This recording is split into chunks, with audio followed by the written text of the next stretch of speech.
श्रीशिवपञ्चाक्षरसूत्रं नागेन्द्रहाराय त्रिलोचनाय भस्माङ्गरागाय महेश्वराय नित्याय शुद्धाय दिगम्बराय तस्मै नकाराय नमः शिवाय। मन्दाकिनी सलिलचन्दनचर्चिताय नन्देश्वर परमथनाथ महेश्वराय मन्दार पुष्प बहुपुष्प सुपूजिताय तस्मै मकाराय नमः शिवाय।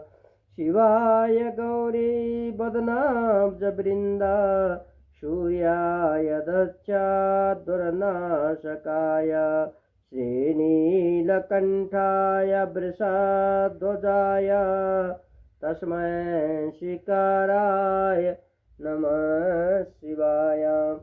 वसिष्ठकुम्भोद्भव गौतमार्य मुनीन्द्रदेवार्चितशेखराय चन्द्रार्कवैश्वानरलोचनाय तस्मै वकाराय नमः शिवाय।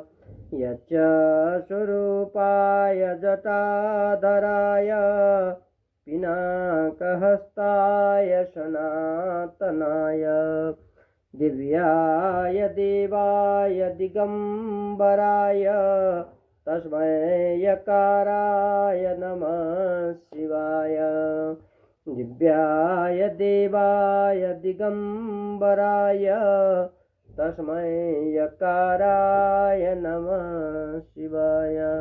पञ्चाक्षरमिदं पुण्यं यः पठे शिवसन्निधौ शिवलोकमवाप्नोति शिवेन सह मोदते। शिवलोकमवाप्नोति शिवेन सह मोदते।